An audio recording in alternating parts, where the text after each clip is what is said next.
Hey everybody, so this is my 36-week update. I made an update so close together from the other one I just made because so much happened this week that it needs its own video. And who knows what's to come in the following weeks ahead after what we have went through this past week. So I guess I put up my last video, I believe it was a weekend day. So that Tuesday, or that Monday, excuse me, we went and went to my local office and we did our NST as usual. And he had he didn't have the kind of variability they like to see. He did have some variability, but they like to see jumps from his heart rate. Say his heart rate baseline is 140. They like to see jumps of at least 15 whenever he gets moving around. And a lot of his were only 10 by 10 jumps instead of 15 by 15. So they sent me over to labor and delivery for the ultrasound testings, the biophysical profile, and the Dopplers and stuff like that, because they weren't unhappy with his Doppler. They just weren't thrilled. So we went over to the hospital and he rocked all of the ultrasound tests. As usual, he always does really well with those. It's just the non-stress test that he has a problem with passing easily. Excuse me, easily. And so we passed all that stuff. We got discharged. And then Tuesday, we had our specialist appointment. So we went down to the specialist, and his weight, and that was at 35.5 because I just hit 36 Saturday. So I'm kind of working backwards and, telling you throughout the week. His 35.5 week weight was 4 pounds, 11 ounces. So he gained almost a pound. He was 313 2 weeks ago. So I was really pleased with that weight gain, and he looked really great on the monitor. He's still head down. He has not engaged into my pelvis yet though, but he's head down. It almost seems like, he will eventually, but yeah, so that was all going on Tuesday. I spoke with my perinatologist, and she said that she saw no issue with me trying for a natural delivery.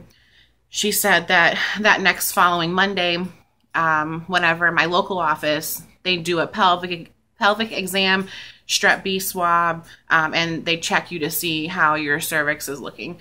Once they did all that, and if my cervix is favorable, I would be looking at a 37 to 38 week induction. So that's next week, guys. Oh my God. If my cervix is not looking favorable, then she would be okay with a 38 week induction. She does not want me to hit and pass 39 just because she feels like he's better out than in at this point that we're getting to. She feels like I've done my job the best I can, and it's kind of time to get him out and see what's really going on. And just with that, my bicornuate uterus, he does not have as much space in there. He, with the cord issue and that together, it's making him small. Single umbilical artery can cause, other issues. So I am lucky that it's just affecting his size, but, with his percentile as of Tuesday dropped down to 12 percentile. He was 15 prior 2 weeks, and he was 18 prior 2 weeks before that. So he started out in the high 20s. He keeps slowly, every 2 weeks, he's dropping a percentile. So I wouldn't be surprised if when I go and see her on Tuesday that he, is probably below the 10th percentile, which is a big red flag for anybody that has IUGR. That's when they really get concerned. And he even has parts measuring, like his stomach measurement is measuring in the 4th percentile. The 12 is just the overall number. So kind of getting scary with how the growth is affecting him. So they really are to the point where they feel like he's better out than in. And 37 is considered a, obviously not full term, but you know, it's a term baby. They don't consider it preterm in the hospitals. So, yeah, they just kind of want me to hit that milestone and go from there. This is all stuff I was told on Tuesday. So pretty much when I left my office Tuesday, my specialist office, we were looking at, depending on Monday, what happened Monday, which is today. So depending on what happened today, is the decision baser that they were going to go on, depending on how my cervix looked. So, but yeah, no issues, no complications. It was just going to be a nice, smooth transition into my 37th week, and I guess they would give me a date to go to the hospital and yada yada. So, as of Tuesday, everything was great. Wednesday, nothing really happened Wednesday, baby-wise. Thursday, now here's where the story gets kind of crazy. You know, my NSTs are 2 times a week, Mondays and Thursdays. So Thursday, I went in for my routine NST, and, you know, as usual, he was really sleepy. You know, the variability wasn't what they were looking for. And, you know, I can see that as the strips coming out of the machine that, okay, looking like another hospital run today, you know. So I was expecting it, and they came in, one of the doctors came in, and he said, we need you to go to labor and delivery now. And I said, yeah, I saw he's looking kind of sleepy, you know, he doesn't have very good variability. And he said, no, actually, we saw a deceleration, which for those who aren't familiar with NSTs, that would be when, say, here's your baseline 140. They want it to be doing like this to show variability. His apparently went down it was less than a minute. It was 30 to 45 seconds that they saw it go down.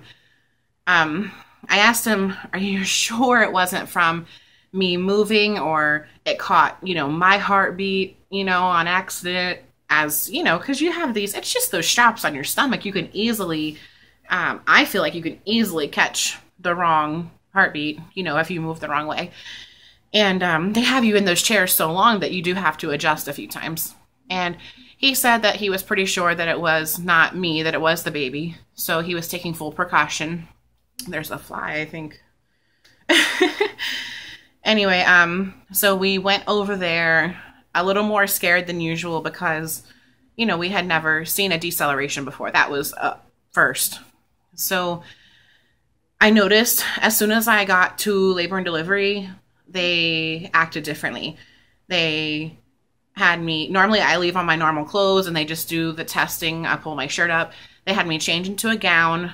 They had me undressed completely. They had me do urine sample. They had someone come in and draw a bunch of blood. They put an IV in my hand and started giving me fluids. And that all red flagged me that, okay, this obviously is really bad. Something, you know, even though they only saw that one thing, that one deceleration, you know, they're taking this very seriously. And, you know, it was kind of scary sitting there just waiting. So they put the NSTs back on me while I was waiting for the ultrasound people to come and do those tests on me, the biophysical and the Dopplers.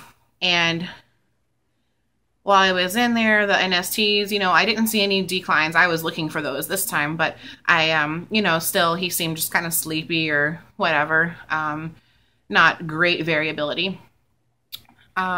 So they come in and they do his ultrasound testing, and as usual, he passed. The biophysical, you have 8 out of 8 points. He got all 8 out of 8 points. He hit all of the markers. All the Dopplers were within range for him, for his gestation week. And yeah, all that stuff was good. So she leaves and I'm thinking, okay, well, normally after he passes these things, they normally just say, okay, he passed those. As long as your blood pressure is good, discharge. So we're laying there and I'm like, this is kind of taking a while. It's kind of weird, you know, like, why are we here so long? And the nurse, I don't know, I guess she'd be the RN on the labor and delivery floor. She came in and she said, well, we're waiting on, you know, the doctor to come in and talk to you and all this stuff. And I was like, normally the doctor doesn't come in at all, you know, when you're there, because they're busy with people who are actually in labor and stuff like that. So he comes in and he said, basically, from the decel and seeing the lack of variability, you know, that it didn't seem, you know, big enough. And what makes the jumps on the NST is oxygen. Part of the baby's brain tells it to go up and the other part tells it to go down. Excuse me. So they're looking mainly, you know, to show that if he's not having big variability, that it seems like something could be wrong with the placenta going bad, or he squished himself on his cord for a little bit, or, you know, who knows. There's no way to pinpoint it. All they know is these are the signs of this. So he was really, you know, worried about that. And then with the decel, he was taking no chance. He wanted to send me off to a hospital with a NICU, and because they don't have a NICU at my local hospital. I'm in a kind of small city. And, you know, here I am thinking they're just going to send me, you know, okay, here, go ahead, discharge, you know, blah, blah, blah. And he's like, no, basically, I feel like your baby's life is in danger and we want to do a C-section. Like, I want to do a C-section now and honestly have your baby shipped, you know, to this place, but we're trying to see if we can get you shipped there first and then have him taken out of you. And I'm looking at him like, you're, okay, so all of his testing come back perfect. And just because you guys saw one decel that you would be willing to pull the baby, at this point I'm, you know, on week 35. And I don't know if he just would rather the baby out than in. He feels like they could take care of him better outside of me or what it was, but he was dead set on it. And the nurses that came in, all of the people were all saying that he should be out. Well, anyways, I told him you know, wherever he wanted to send me to, I was going to ask for just constant monitoring because I want him to stay in as long as possible. You know, he comes at week 35. I'm looking at a 3 to 4 week NICU stay, most likely. With him being small, you know, who knows? It was a really hard decision, though, and they kept pushing me to do that. And anyways, they called an ambulance, and they shipped me by ambulance to this level 3 NICU hospital that's 2 hours away from where I live. And they wouldn't let anybody ride with me. They just shipped me off by myself. Luckily, my mom was able to come and get my husband and come home. And, you know, we thought we could be having our baby that day. So he came home and packed up, you know, some stuff and bags and, you know, just flew up there with my mom. And so I get there and they hook me up to everything. And then, you know, my husband and my mom get there and they're doing my admitting and doing more tests and IV this and blah, blah, blah. And the doctor has not even come in. And at this point, I've been there a few hours. Next thing I know, this RN comes in there dressed in surgery attire saying, "You're next." And I'm like looking at her like, next? And she's like, "Yeah, prep for OR." And I'm like, no. And then my nurse, not my charge nurse, my, you know, the nurse that's assigned to whatever room you're admitted into, she was in there still doing my admitting. And she's like, "Yeah, if you're thinking about rushing this girl to C-section, you need to talk to her because, she's, you know, not even about it right now. She, wants constant monitoring and feels there's no need for a C-section rush." So that RN left kind of upset. Like, she was really pushing the C-section. And another hour or two goes by. At this time, the nurse's shift switches. So I have a new nurse for my room. That other RN comes back in with the actual doctor who would have done the C-section. And they're all in there talking about the pros of it and, you know, talking about how I need to make the right decision for him and that I've done all I can do and, you know, this is the end of the road and he needs to come out and blah, blah, blah. And every time I asked why, all of his tests come back fine. My blood work, my blood pressure, my urine, fine.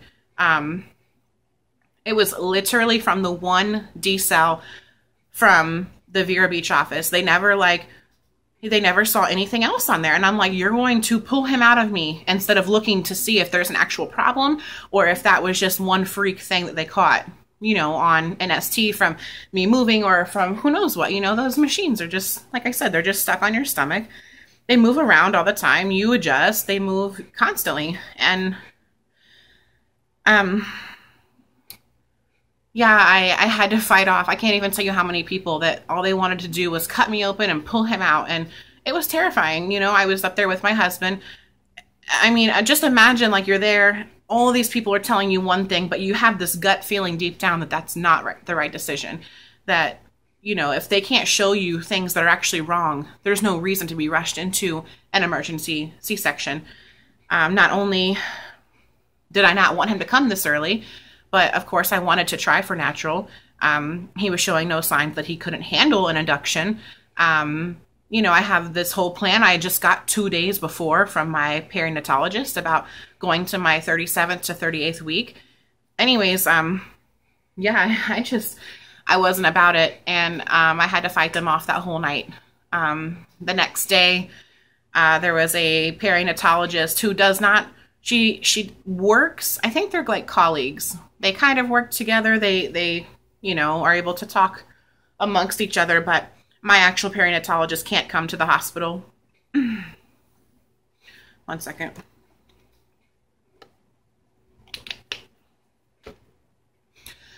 So I was dealing with her colleague who came in that next evening, and still, I was being constantly monitored. Everything was still looking great. They retested all of the ultrasound tests. Everything was still great. She came in along with the doctor who was there for that day because they had went through a doctor change after the C-section lady left. And he came in like, I don't even know why you're here. I don't know why they were going to rush you to C-section. He was saying that he didn't see the reasoning behind it or enough even wrong to pull the baby at week 35 with just the one thing. And to hear that after what people were doing to me the day before, knowing that if I wouldn't have stayed strong, that I would have basically had that for nothing. He could have still been in me. He could be growing, getting stronger, you know? And I was pretty upset. And that was just the doctor that's at the hospital. The perinatologist, that's my perinatologist colleague, came in and she said the same thing, that she hasn't seen anything alarming on the constant monitoring, that she wants to automatically discharge me, blah, blah, blah. So they held me till the next night, and then that was Saturday night. Still no issues, still passing everything perfectly. And I was able to leave. So I left there Saturday, kind of, you know, freaked out a little bit now that I just constantly was like, if I didn't feel him, I would, you know, kind of try to provoke him almost, because they had me so mind blown, worried, that even with the reassurance from him passing everything, at that point I was just scared. And I'm like, you know, am I trusting my gut? You know, should I be trusting my gut, or should I be listening to these doctors? Or, you know, it's hard to stay strong when you have so many people against you. But yeah, we made it through the weekend. Okay. Today is Monday, not was.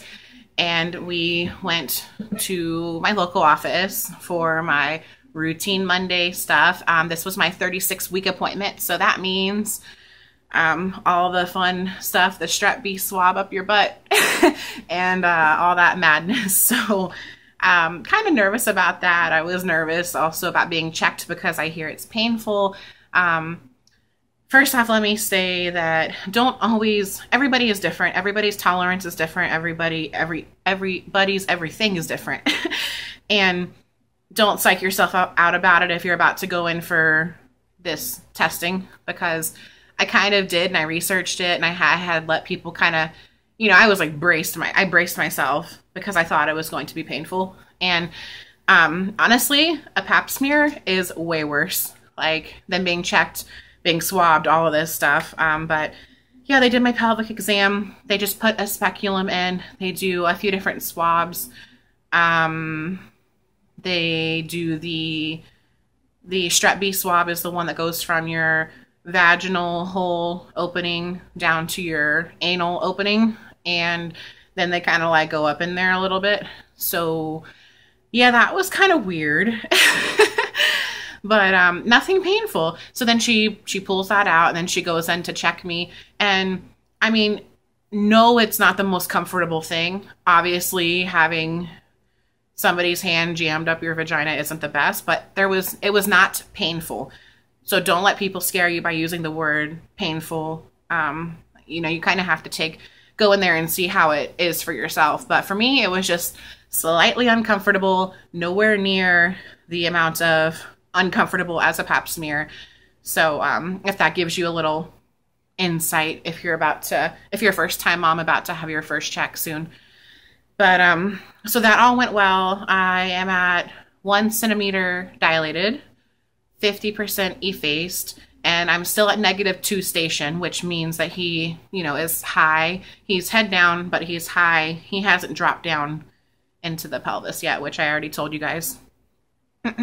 But it's nice to hear that, you know, it's softening. That's what effacing means, that it's, you know, half the softness of what it needs to be for delivery, and that it is open a little bit. You know, that kind of was nervous about induction if it was completely hard and closed, because, you know, if you're getting induced, it would be nice to have a little bit of a head start and not be starting from, you know, rock bottom when you're going through it. So yeah, basically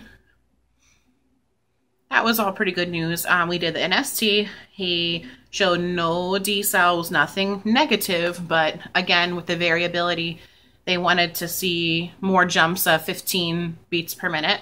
So she sent me over to the hospital, and she told me that as long as he passed the stuff at the hospital today, that I would be able to go home. So that was nice, because I was really worried about being shipped back off to St. Mary's if he didn't look good today. So I went over to the hospital, and of course, since I'm here recording a video for you guys, that means that he did pass all those things at the hospital. And all his Dopplers, my blood pressure, and the biophysical all came back great. They let me leave. Yeah, so happy day. And basically, their plan of action is they changed my NSTs to 3 times a week, Monday, Wednesday, and Friday. And that way they have a closer eye on him. I hit 37 weeks Saturday. And I don't know if they'll have me go into the hospital Saturday to start induction, or if they'll have me wait until like sometime, you know, that next week, like Monday or something.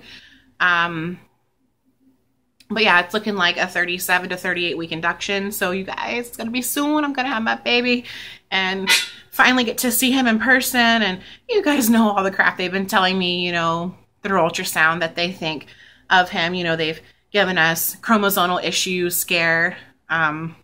They still bring up, because of the absent nasal bone, them thinking that he has Down syndrome, and then, oh, the 2-vessel cord, and oh, he's small, and oh, he's this. They just think that he's going to be this big problem child, and I just can't wait for him to be here so I can see him and see that he's okay and actually know what's wrong, and, you know, have that reassurance. So yeah, me and my husband are kind of over it, and we're just ready to finally know. It's been a long time of waiting.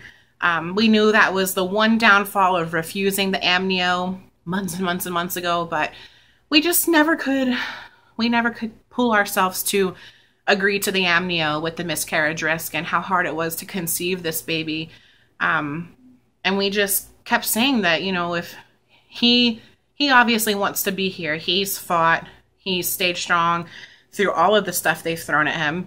And if he wants to be here, he deserves to be here, regardless of what an amnio tells me and how we feel.